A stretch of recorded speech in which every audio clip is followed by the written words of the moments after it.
From the earliest days of the coronavirus outbreak, honest people who were paying attention noticed something strange about this epidemic. This mysterious new virus did not arise in the way you'd think it might from some obscure, lightly populated place, an African rainforest or a remote Indian village.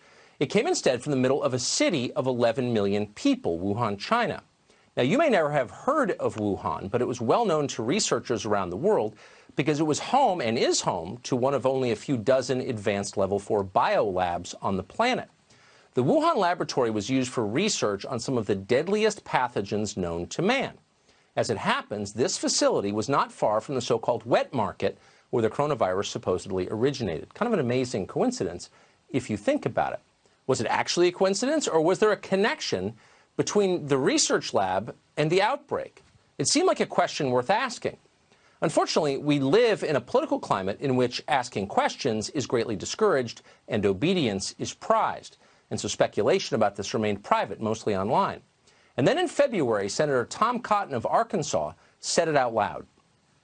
A few miles away from that food market is China's only biosafety level 4 super laboratory that researches human infectious diseases. Now, we don't have evidence that this disease originated there, but because of China's duplicity and dishonesty from the beginning, we need to at least ask the question to see what the evidence says. We have such laboratories ourselves in the United States run by our military, in large part done for preventative purposes. We're trying to discover vaccines or to protect our own soldiers.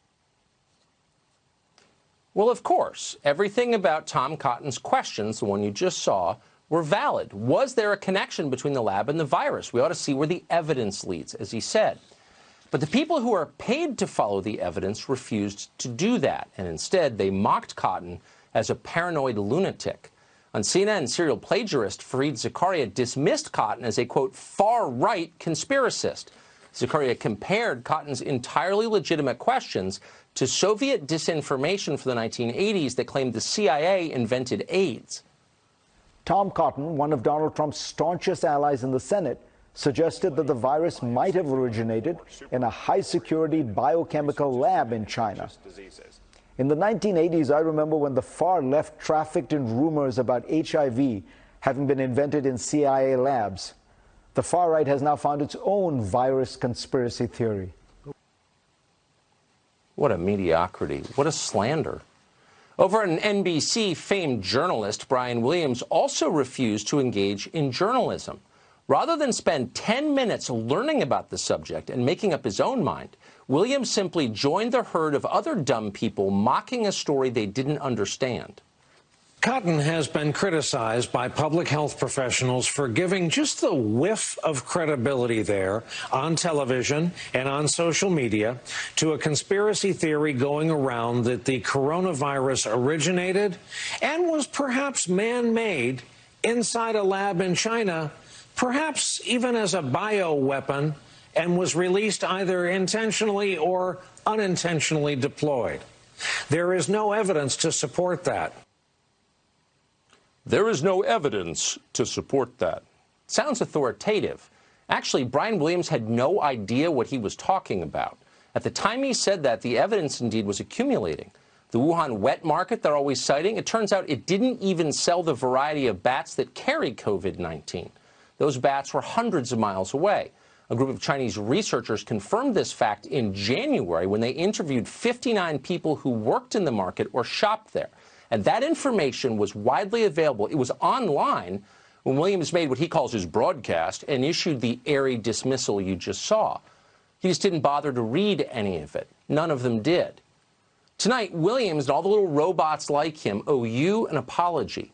Fox's special reporters confirmed that government sources with access to highly classified intelligence, informed people, believe this virus did in fact originate in the biolab in Wuhan.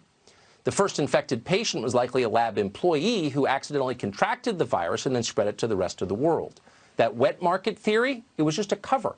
China pushed that story to Western media to deflect blame from itself, and of course our press corps, as they always do, ate it up immediately. We still do not know conclusively this virus escaped from a lab in Wuhan. But tonight we can say with ample evidence that it is the most plausible explanation for the epidemic now wrecking our country. And that's a big story. Why didn't we know this sooner? Well, there is a specific reason for that. The people who bring you the news were lying about it, and they were covering for China. In February, the New York Times announced that Senator Tom Cotton repeats fringe theory of coronavirus origins. According to the Washington Post, quote, Tom Cotton keeps repeating a coronavirus conspiracy theory that was already debunked. Really? By whom? On March 5th, Vox.com weighed in, quote, rumor is the coronavirus started in a Chinese lab. Here's how we know it didn't. In their signature smug, haranguing tone, Vox said, quote, on Fox News and social media, a dangerous conspiracy theory about the origin of coronavirus won't die. Why was it dangerous? They never explained.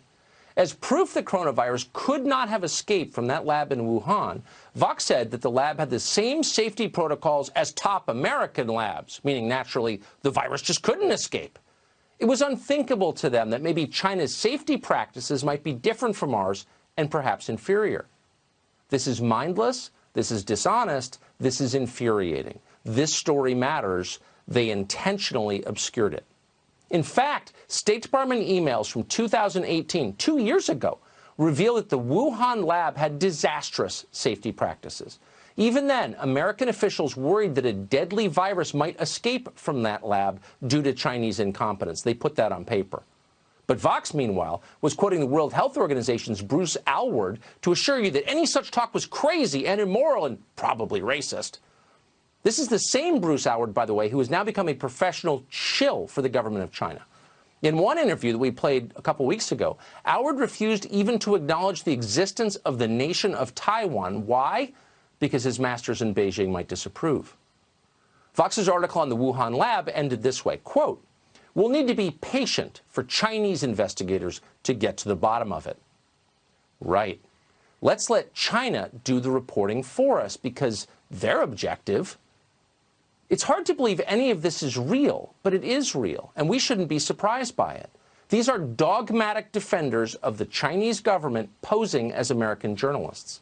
They're the very same people who promote travel bans to North Carolina, then fly off to Beijing for green energy conferences. These are the ones who run Central Committee press releases as news, as CNN did yesterday, and kill stories critical of the Chinese government, as Bloomberg has more than once. They censor movies and silence their own employees to keep China happy. Hollywood specializes in that. And they filled our universities with the offspring of Chinese oligarchs, displacing our own children. They've outsourced our prosperity across the Pacific Ocean, and they've gotten rich while doing it.